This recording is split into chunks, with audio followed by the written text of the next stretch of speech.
quando chega na virada do ano, a gente faz uma consideração diferenciada do tempo.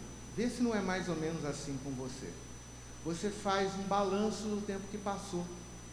Inevitavelmente, quando vem a mudança de ano, a gente faz uma avaliação do que passou. E a gente faz alguns projetos, ou tem algumas expectativas.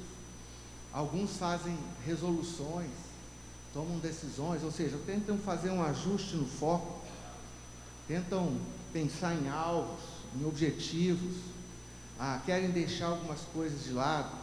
Então, toda virada do ano, a gente é colocado diante da realidade do tempo. A gente considera o tempo que passou, a gente considera como tem vivido, a gente considera qual é a nossa história, talvez a gente considere qual é o nosso legado, e a gente pense o que vai fazer com esse novo tempo que a gente recebeu. O convite de Deus em relação ao ano novo é um chamado para viver mais do que um tempo novo, mais do que uma nova porção de tempo. Deus está nos chamando a viver um tempo qualificado.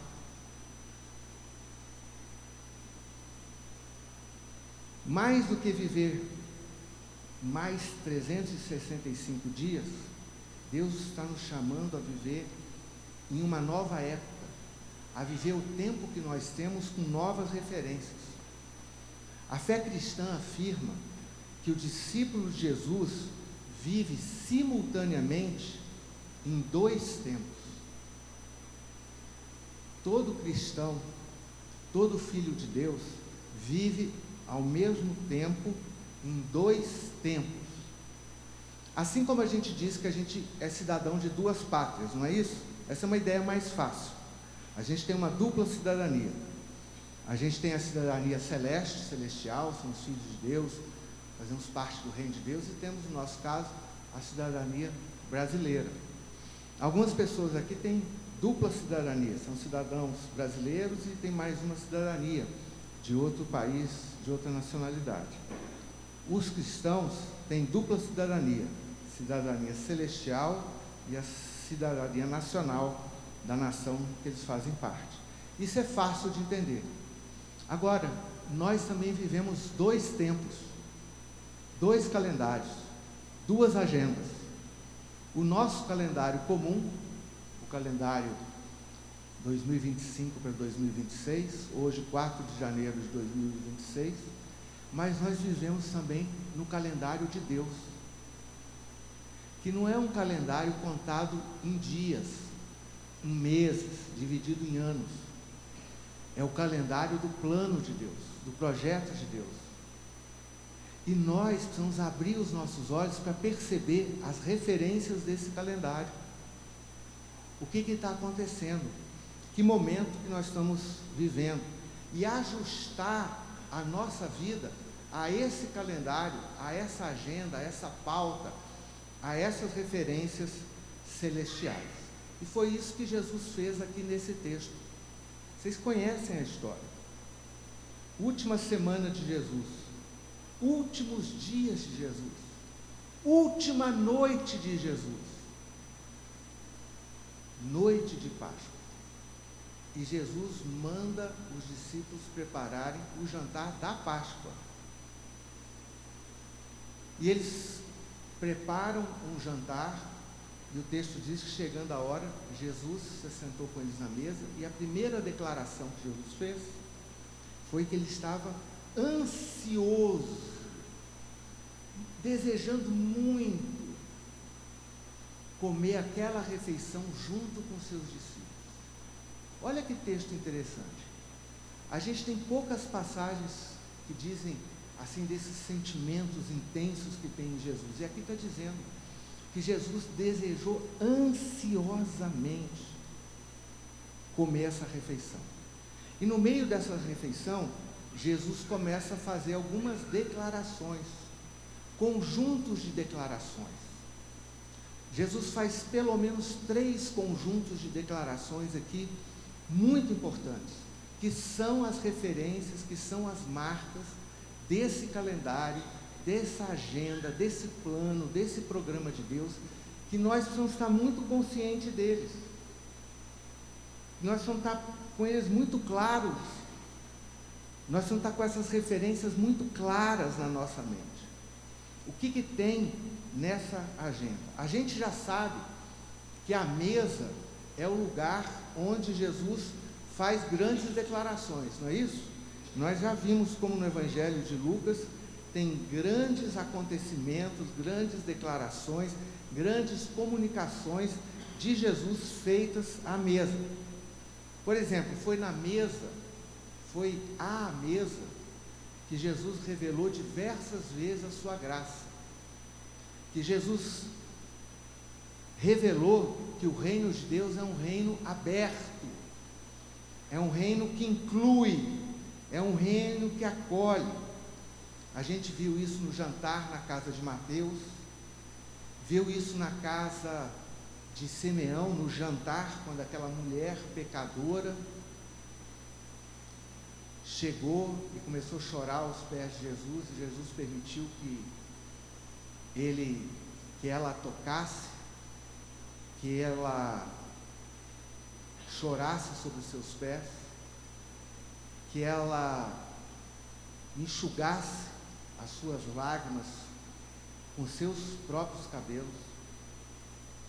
Essa mesa foi então uma mesa de acolhida, de inclusão, de gente que era marginalizada, tratada com desprezo, foi acolhida por Jesus. Então na mesa de Jesus, Mateus, a mulher pecadora, Zaqueu, encontraram essa acolhida.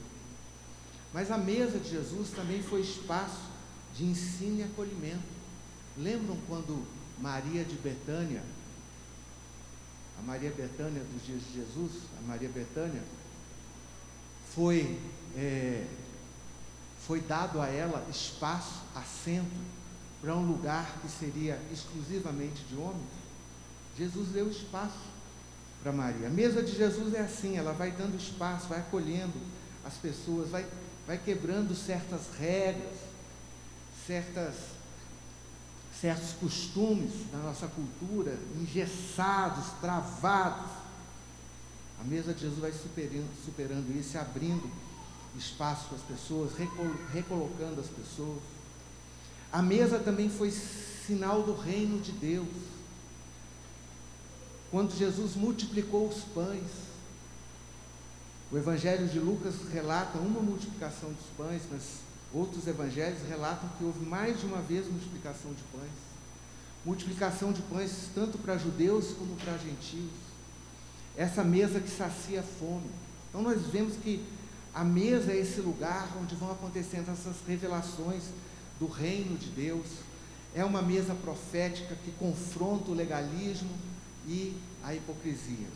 E no texto de hoje nós estamos vendo que a mesa é o espaço onde as promessas de Deus são anunciadas, a aliança de Deus é anunciada, onde novas perspectivas de vida são anunciadas.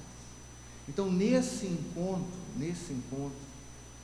que Jesus estava ansiando, que para Jesus era muito importante, ele faz algumas declarações. E nós queremos considerar esses 3 conjuntos de declarações que Jesus fez.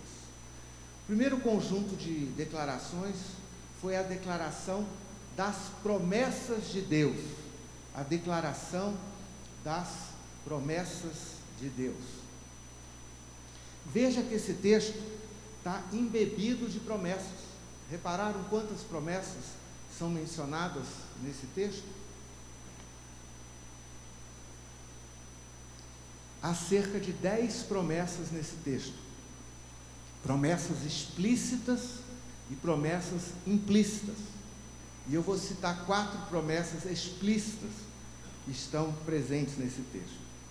Veja que nesse jantar à mesa, da última semana, do último dia, da última noite, Jesus queria comunicar algumas coisas muito claras para os seus discípulos.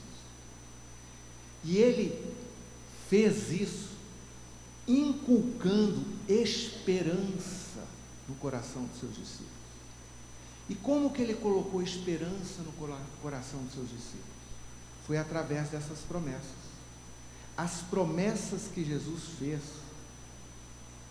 as declarações que Jesus fez em relação ao futuro, de como a história se desenvolveria, aonde a história chegaria, qual é o sentido, qual é o significado de todos os desenvolvimentos que vão acontecer.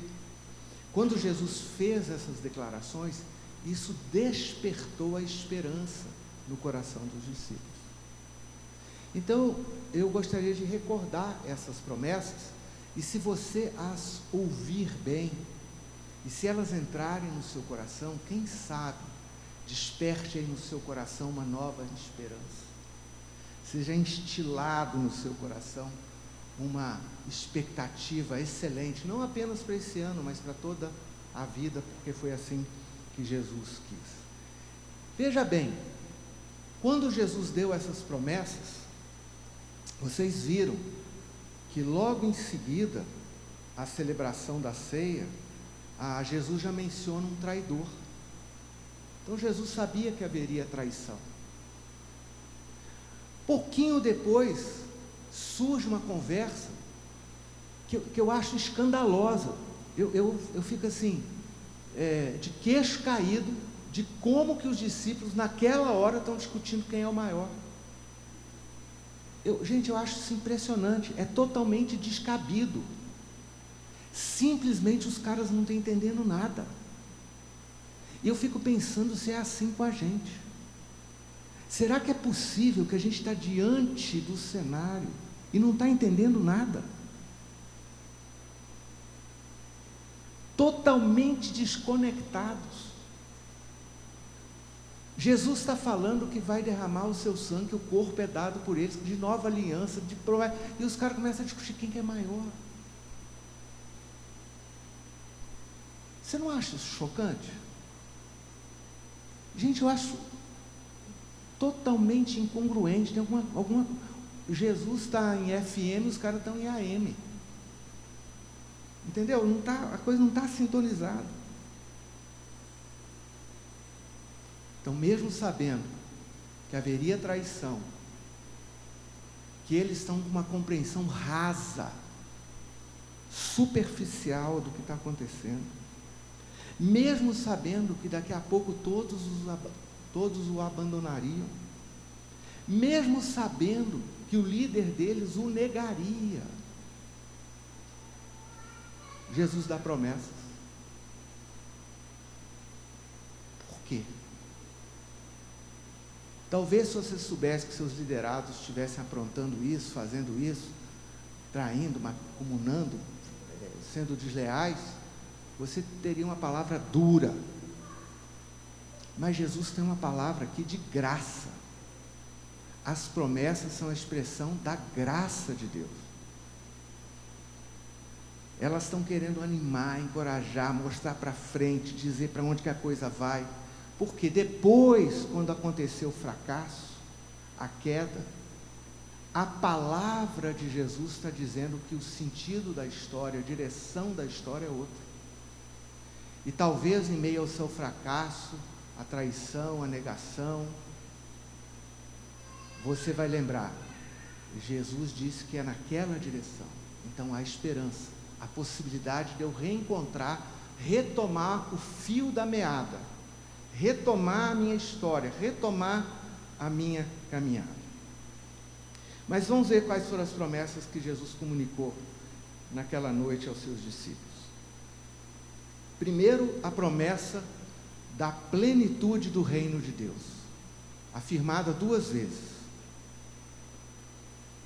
Jesus disse no versículo 16 e no versículo 18 que comeria de novo e beberia novamente no reino de Deus. Então Jesus tem uma convicção de que tem um lugar no futuro onde vai haver um grande reencontro, onde vai haver a plenitude, a realização, a consumação disso que ele chama de reino de Deus.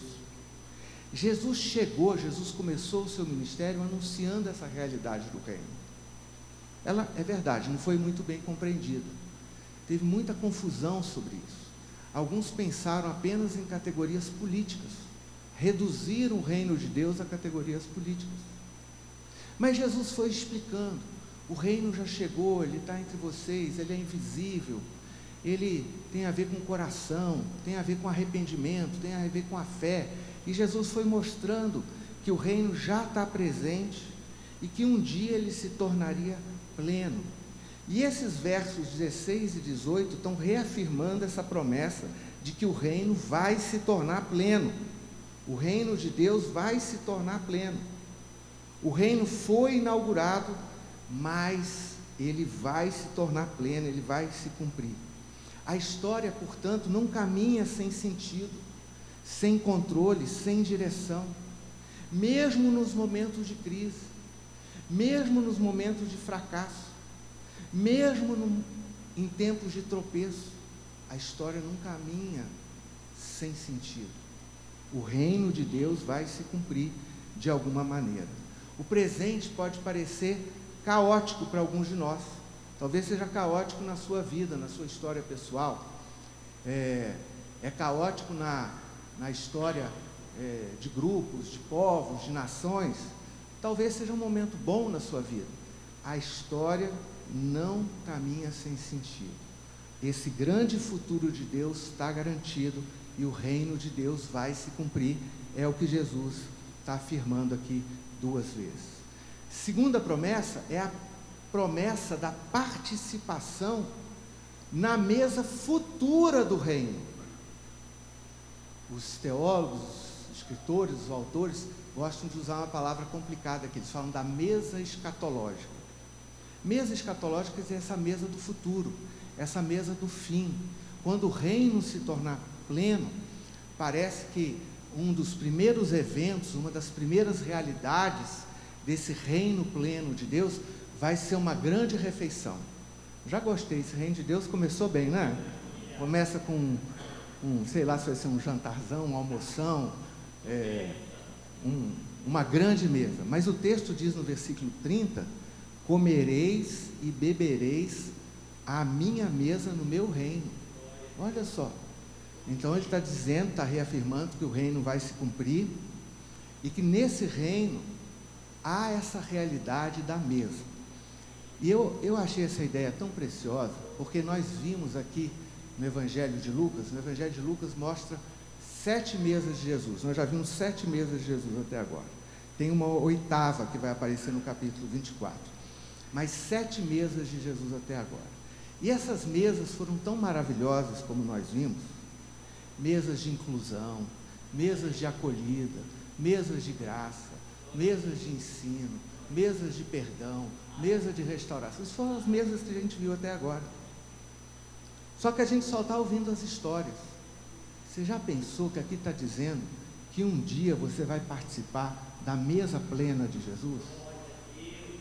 Onde a gente vai experimentar todas essas realidades que foram vividas pelos nossos irmãos e irmãs do passado, nós vamos experimentar a mesma sensação? Já pensou você sentado naquela mesa? Você mesmo, você sabe dos seus pecados, você sabe que você não é perfeito, sabe dos seus erros, mas essa mesa ninguém se assenta por mérito, não.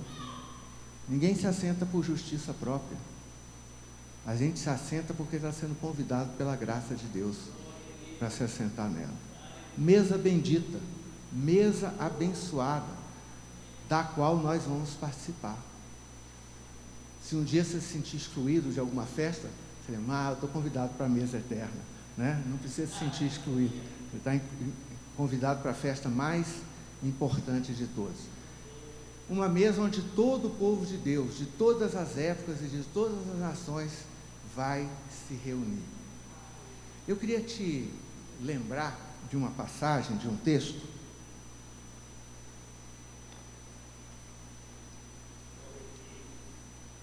que é um texto de Apocalipse que Jesus diz: eis que estou à porta e bato. Se alguém ouvir e abrir a porta, entrarei e cearei com ele e ele comigo. Então essa essa perspectiva da comunhão, ela está presente, teve presente no passado, na história daqueles primeiros discípulos, está presente, disponível hoje, para todos que ouvirem a voz de Jesus e abrirem a porta, podem cear com Jesus, e está prometida para o futuro, como realidade escatológica, realidade final, realidade da consumação do reino. Cear com Jesus, estar em comunhão com Jesus e experimentar todas essas realidades que Jesus comunica. A terceira promessa é a promessa de reinar com Cristo. Olha o versículo 29a, que versículo que desperta a nossa atenção. Olha o que Jesus diz: eu lhes designo um reino. Eu designo para vocês um reino, o reino que o Pai me designou. O reino que Deus está me dando, eu estou dando para vocês. Ou seja, lá nessa realidade futura, não é só mesa e comida, tá, gente? Não é ficar só comendo e se empaturrando, sentado lá na mesa. Não. Nessa realidade futura, Jesus está falando que nós vamos reinar com Ele. Somos chamados a coparticipar no governo de Cristo, a cuidar do mundo como Cristo cuidaria. Essa é a realidade final, é a realidade plena. Ou seja, no presente nós já somos chamados a reinar com Cristo no sentido de cuidar de todas as coisas como Cristo cuidaria. Mais uma vez, isso não é pelo mérito, não é uma conquista da pessoa, é uma oportunidade que Jesus concede aos seus discípulos, através da obediência missionária, de participar do reino de Deus no presente e no futuro. Ou seja, um reino nos foi designado. E o que significa tudo isso? Significa que tem uma herança, tem algo maior do que a gente imagina nesse projeto de Deus para nós. É claro que nós podemos falar muito tempo sobre isso, mas nesse momento nós não temos o espaço suficiente. Mas você deve pensar sobre isso. Talvez você tenha ideias populares ou simples, ou ingênuas, e até ideias que você despreza em relação ao que é chamado de céu, esse reino vindouro de Deus. Mas eu quero dizer para você que o Novo Testamento está repleto de afirmações sobre essa realidade futura, sobre esse chamado, sobre essa herança que está prometida para nós. E uma quarta promessa que eu quero mencionar, dentre outras que estão presentes nesse texto, também se encontra no versículo 30, é a promessa de tratamento digno. Olha que afirmação interessante: vocês se assentarão em tronos, vocês se assentarão em tronos e julgarão as 12 tribos de Israel.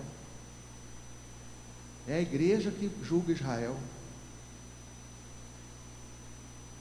Talvez dê um curto-circuito aí no que você ouviu durante toda a sua vida, mas aqui Jesus está dizendo exatamente isso, que os súditos do reino, aqueles que serviram a Jesus, aqueles que são leais a Jesus, é que vão julgar, é que vão governar, é que vão botar em ordem esse novo mundo, essa nova criação que Deus está preparando. Da mesa de Jesus, vamos aos tronos, a esse lugar de corregência, de participar junto com Jesus no seu reino. Talvez durante a história, e foi assim para muitos cristãos passaram por humilhação, muitos cristãos passaram por vergonha, muitos cristãos passaram por fracasso, por fraqueza, por desprezo, por perseguição. Jesus está dizendo que no final da história vai haver uma reversão nesse quadro de vergonha, fracasso, humilhação e fraqueza. E aqueles que foram leais a Ele, aqueles que confiaram nele, aqueles que seguiram a Ele e a sua palavra, serão tratados com honra, serão reconhecidos com honra. A última palavra sobre o discípulo não é a palavra de queda, traição, negação, fracasso, fraqueza. A última palavra sobre o discípulo é essa palavra de afirmação de Jesus. Você tem lugar à mesa, você tem lugar no meu projeto, você participa da minha missão. O futuro é certo, garantido pelas promessas de Cristo, mesmo que haja crises ou fracasso. Isso não é o fim. O fim é a promessa que Jesus afirma. Mas há um segundo conjunto de declarações de Jesus que é muito importante, que são as declarações referentes à nova aliança. E, embora Jesus já tenha falado muitas coisas durante os evangelhos, feito muitos ensinamentos, ele não havia usado ainda essa expressão nova aliança. Ela aparece pela primeira vez na boca de Jesus aqui. A declaração, as declarações relativas à nova aliança. Então o texto diz que durante a celebração da Páscoa, Jesus primeiro tomou um cálice. Vocês repararam que nesse texto Jesus toma 2 vezes o cálice? Repararam? Jesus toma um cálice antes do pão e um outro cálice depois do pão. O primeiro cálice é referente àquelas práticas da Páscoa judaica. Na Páscoa judaica, servem-se 4 cálices. O cálice é servido durante quatro vezes. Uma das vezes, esses cálices são entremeados com as leituras dos Salmos, a 113 a 118. São os salmos que são lidos naquela ocasião. O Halel, que a gente já celebrou aqui uma vez. Então vão se fazendo leituras, vão se fazendo orações, vão sendo tomado cálice, come-se as ervas, etc. Vai acontecendo todo aquele ritual. Então Jesus, ele menciona o primeiro cálice. Depois do primeiro cálice, ele toma o pão. Ele toma um pão, dá graças, parte o pão e distribui aos discípulos, dizendo: isto é o meu corpo que é dado em favor de vocês. O meu corpo que é dado por vocês. O meu corpo que é dado para vocês. Comam em memória de mim. Então essa foi a primeira, nesse conjunto de declarações sobre a nova aliança. Jesus atribui ao pão um significado, um simbolismo, referindo-se ao seu corpo que seria dado em favor dos discípulos. Depois, da mesma forma, Jesus toma outro cálice, provavelmente o último cálice daquela ceia, o 4º cálice, e diz: este cálice é a nova aliança, o novo pacto, o novo acordo, o novo contrato entre Deus e vocês, feito no meu sangue, sangue que é derramado em favor de vocês, corpo que é dado em favor de vocês, sangue que é dado em favor de vocês. Vocês sabem que a Páscoa judaica é o memorial da libertação do povo de Israel do Egito, não é isso? Na Páscoa eles comemoram a libertação. Éramos escravos no Egito, vivíamos debaixo de opressão, um jugo terrível, uma vida miserável. Deus nos libertou do jugo do faraó, fez com que a gente saísse da terra do Egito e viesse para a terra prometida. A Páscoa é o memorial dessa libertação de Israel do Egito.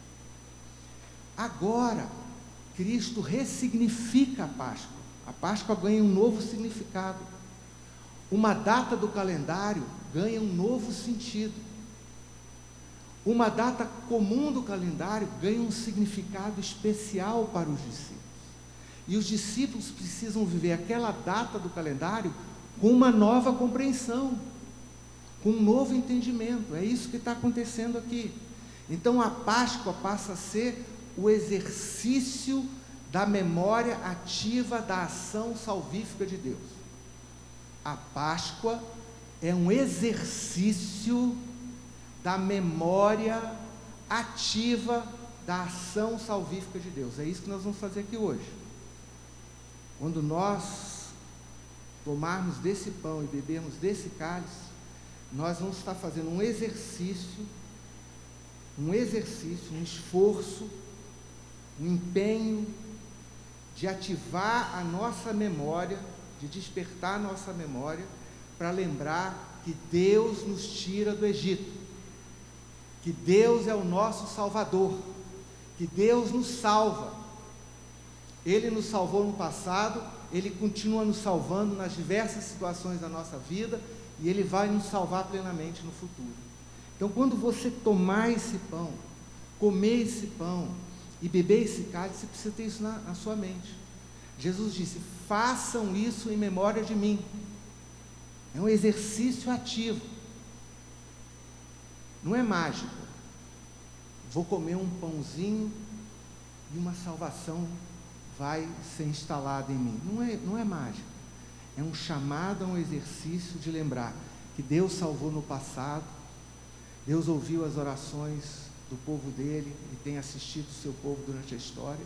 Deus continua salvando no presente e Deus vai consumar a grande salvação que Ele está prometendo aqui no futuro, quando Jesus voltar. Então, um exercício ativo, uma memória ativa. A morte e a ressurreição de Jesus Cristo não podem ser esquecidos, não podem ser tratados com desdém, com algo de menor importância. Elas são o fundamento, a base da nossa identidade como povo de Deus. A nova aliança está fundada no fato de que Jesus deu o seu corpo, derramou o seu sangue para o perdão dos nossos pecados, de modo que a gente pudesse viver uma nova vida, viver em novidade de viver o tempo com um novo sentido, com um novo significado. O cálice, portanto, é o sinal desse novo pacto, dessa nova aliança que Deus estabelece com a humanidade, gratuitamente, por meio do seu sangue. Um novo acordo, um novo compromisso, um novo contrato. Aliança quer dizer isso, um vínculo que Deus estabelece. O Deus do céu, o Deus Criador, o Deus eterno, o único Deus, está estabelecendo um vínculo, um compromisso conosco, por iniciativa dele, pela sua graça. Deus veio se relacionar com o seu povo, e a base dessa relação é essa nova aliança, é esse acordo que Deus está estabelecendo. Por que é nova? Por que é nova aliança? Porque é uma aliança definitiva, é uma aliança eterna, é uma aliança de qualidade diferenciada. A qualidade dessa nova aliança não é transitória como foi a primeira aliança. A primeira aliança foi provisória, a primeira aliança foi uma sombra. A segunda aliança é a aliança definitiva, é a aliança eterna. A qualidade dela é diferente, a abrangência dela é diferente. A primeira aliança foi feita com os israelitas. A abrangência da aliança é com toda a humanidade, com todos os que creem, com todos os que a acolhem. A primeira aliança foi selada com sangue de bodes, ovelhas e bois. A nova aliança é selada com sangue de Cristo, oferecida de uma vez por todas para sempre. E essa nova aliança, veja bem, essa nova aliança, esse corpo que foi partido, esse sangue que foi derramado, é por vós. Jesus está dizendo: eu vou dar o meu corpo, eu vou derramar o meu sangue por vós. Agora tem o nosso lado, o lado dos que recebem. Jesus está fazendo, eu estou fazendo por vocês. Você já recebeu? Você já compreendeu? Você está entendendo? É para você. É algo que você recebe, é algo que você acolhe, é algo que você diz sim. Então, quando você estiver comendo esse pãozinho, você está dizendo assim: sim, Senhor, Eu quero todos os benefícios, todos os poderes, todas as bênçãos, todas as realidades que estão implicadas no fato de o Senhor me dar o seu corpo e derramar o seu sangue por mim. É por mim. Eu quero experimentar os poderes da morte e da ressurreição de Jesus. É isso que você precisa entender e pensar. E por fim, para concluir, um terceiro conjunto de declarações. Então Jesus fez um conjunto de declarações que tinha a ver com as promessas de Deus, essas promessas que instilam esperança no nosso coração. Fez um segundo conjunto de declarações que tinha a ver com a nova aliança, com esse pacto, com esse acordo que Deus está fazendo conosco, baseado na graça. E um terceiro conjunto de declarações que são o que eu estou chamando aqui de perspectivas contraculturais. Porque, embora Jesus está falando de promessas de uma realidade magnífica e maravilhosa, Jesus está falando de uma nova realidade.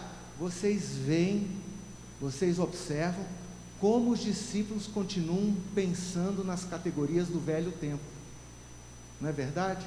Eles continuam pensando do mesmo jeito que o mundo pensa, que os reis do mundo pensam, que os governantes do mundo pensam. Eles, incrivelmente, como eu já disse, começam a discutir, no meio de tudo isso, quem é o maior, quem é o principal, quem é o mais importante, quem vai ocupar o lugar de honra, quem vai receber o holofote. Eles estão discutindo isso. Então Jesus está numa mesa do novo tempo, mas do outro lado da mesa do novo tempo estão sentados os caras com a cabeça do velho tempo. E agora Jesus precisa mudar a cabeça dessa turma, porque você está sendo chamado para uma coisa totalmente nova, o reino de Deus que vai se consumar. Está sendo chamado para uma nova aliança, que perdoa, que restaura, e você vai vir e se comportar do jeito antigo? Você não está entendendo. Essa nova mesa, essas novas realidades, elas pedem também uma nova perspectiva, uma nova postura da nossa parte. Não é mais para ficarmos buscando a glória para nós. Jesus disse no Evangelho de João assim: como vocês vão poder crer se vocês ficam buscando glória uns dos outros? Como é possível que você tenha uma fé viva, uma fé ativa, essa fé dos justos, essa fé que faz a gente funcionar, andar no reino de Deus, se a gente fica buscando glória, aprovação, clique, curtida, holofote dos outros sobre a gente? Nós temos que quebrar esse paradigma. E é isso que Jesus está falando aqui nesse texto. Precisa mudar a nossa mentalidade. Quando Jesus falou em reinar com Cristo, em sentar-se em tronos, os discípulos imediatamente pensaram com as categorias antigas, não com as categorias do reino de Deus. Pensaram nas categorias antigas da política, dos modelos de governo que eles conheciam. E começaram, então, a discutir quem que ocuparia aqueles lugares. Porque era assim que funcionava entre os reis, entre os políticos, entre os governantes. Então, Jesus começa a descrever o paradigma mundano de governo.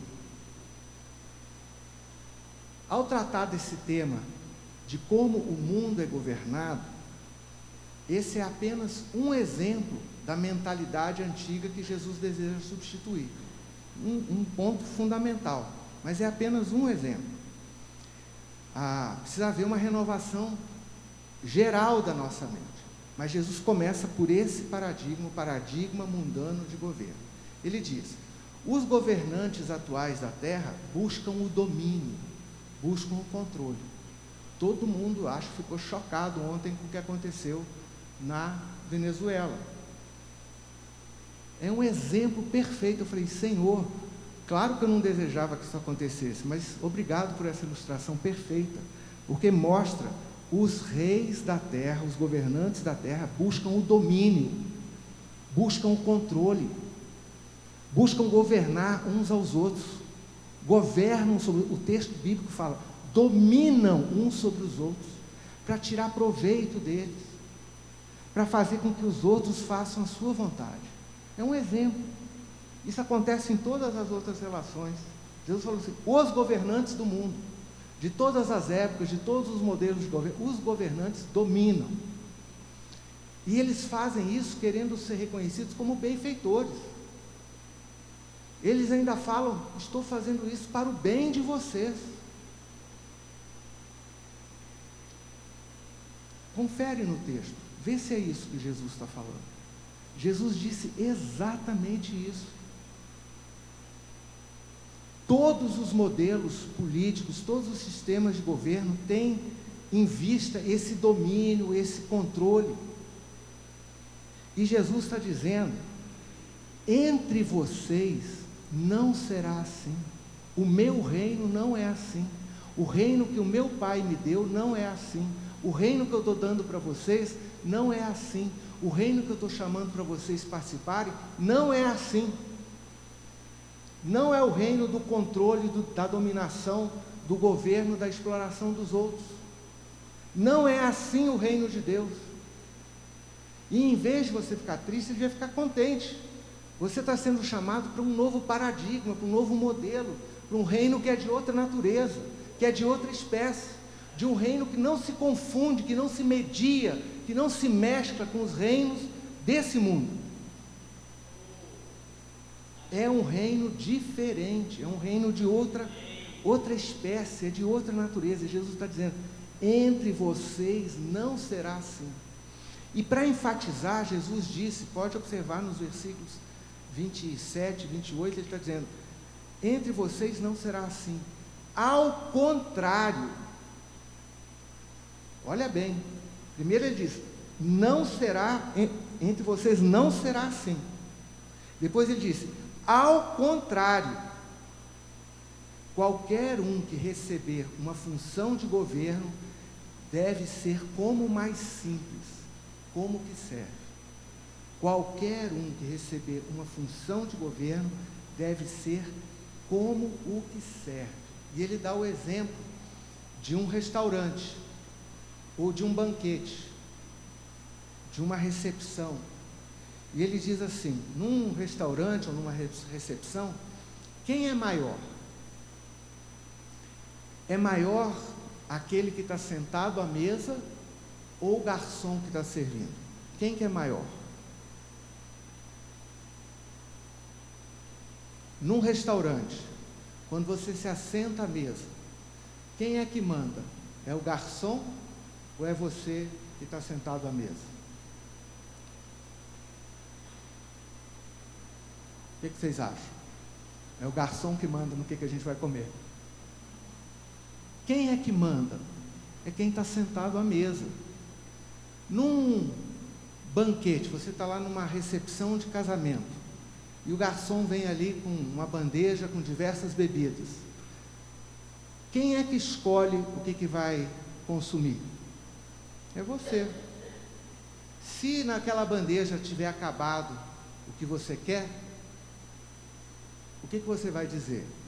Ah, eu quero água, por exemplo. Ele vai lá e vai providenciar e trazer água para você. Então, num restaurante ou num banquete, quem é o maior? Quem está sentado à mesa ou o garçom? Quem é o maior? Quem está sentado à mesa. Jesus conclui a ilustração dele dizendo assim, eu entre vocês sou como quem está à mesa. Ele é o maior. Nós não cantamos aqui, teu nome é o maior, teu nome é o mais alto, não cantamos? Ele é o maior, mas entre nós, ele se coloca como quem serve. E nós somos discípulos desse que soube se fazer servo, que soube se esvaziar de si mesmo para servir. E nós estamos sendo chamados a funcionar nesse novo paradigma, nesse novo tempo de Deus, para viver essa vida com a qualidade diferenciada que Deus nos oferece, nós precisamos lembrar das promessas de Deus, as promessas de Deus que tem que nutrir a nossa alma.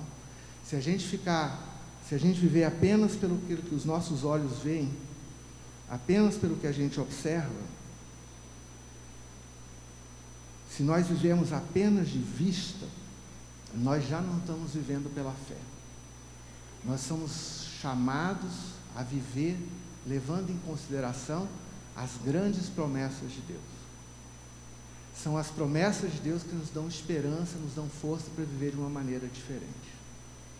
Segundo, para viver essa vida, esse tempo que a gente tem, esse novo tempo que a gente tem, com essa qualidade diferente, nós somos chamados a lembrar sempre que nós somos participantes dessa nova aliança, desse povo que foi perdoado, desse povo que foi reconciliado, desse povo que foi restaurado por Deus. E nós precisamos ter uma perspectiva diferente. Em vez de viver como quem quer ser servido, a sua pergunta tem que ser: como eu sirvo nessa ocasião? Como eu sirvo dentro de casa? Como eu sirvo na minha escola? Como eu sirvo no meu ambiente de trabalho? Como eu sirvo na igreja? Não é ficar esperando que o mundo orbite em volta de você e satisfaça a sua vontade. É ter a iniciativa, como Jesus: eu entre vocês sou como o que serve. Nós não queremos ser como os poderosos desse mundo, nós queremos ser servos como Jesus foi. Então é a perspectiva de buscar serviço, não de buscar aplauso, não de buscar reconhecimento, não de buscar honra, não de buscar destaque. Isso todos os mecanismos da nossa cultura têm, todos os nossos sistemas têm, todos os sistemas de governo, todos os sistemas de empresa, todos os sistemas acadêmicos funcionam nessa perspectiva. No reino de Deus é diferente. A gente funciona como servo, não para buscar aplauso, reconhecimento e destaque. Quando o garçom traz um copo de água para a gente não levanta e começa a bater palma para ele, é isso? Você já viu essa cena em algum lugar? Seria bizarro, não é? Se um garçom, depois que trouxe água para você, você levantasse e começasse a bater palma para ele, o que será que ele ia achar? Está fora do lugar, está fora do esquadro. Então nós somos chamados a ser servos, como Jesus foi, a cuidar uns dos outros, num reino onde os valores e a ética são invertidos em relação ao que predomina no nosso mundo, entre os poderosos do nosso mundo. Eu quero ler a minha conclusão para vocês. Jesus sentou-se à mesa com seus discípulos para encher o coração deles de esperança, com a certeza de que a nova aliança prometida por Deus através dos profetas durante séculos estava sendo consumada naquele momento. A nova aliança estava estabelecida. E a partir das promessas e da nova aliança, Jesus queria dar novas perspectivas de vida, novas referências para os seus discípulos, para que os seus discípulos vivessem, andassem, de fato, em novidade de vida. Para andarmos em novidade de vida, nós precisamos de graça, porque não se ache melhor que Pedro, não se ache melhor que João, não se ache melhor que aqueles discípulos dizendo: se eu estivesse naquela mesa, eu não ia começar uma discussão dessa, eu não ia participar de uma discussão dessa, ia sim, ia fazer igualzinho, ia fazer como eles fizeram. E graças a Deus pela bondade, pelo perdão, aquela mesa era uma mesa de restauração, estava sendo anunciado o perdão dos pecados, a nova aliança, o sangue que nos lava, que nos purifica de todo pecado. E quando nós vemos que naquele momento inaugural, fundacional, inicial. Os discípulos já tropeçaram, já vacilaram, já fracassaram. A gente lembra que é pela graça. A gente precisa de graça para andar em novidade de vida. E nós queremos orar, pedir a Deus essa graça, esse poder para andar em novidade de vida. Jesus disse que o pão dele, o corpo dele foi partido. Ele estava dando pão para os discípulos e disse: isto é o meu corpo que é partido em favor de vocês. E nós precisamos então de nutrição, de alimento, nós precisamos de força, nós precisamos de energia, nós precisamos da graça de Deus para andar em novidade de vida.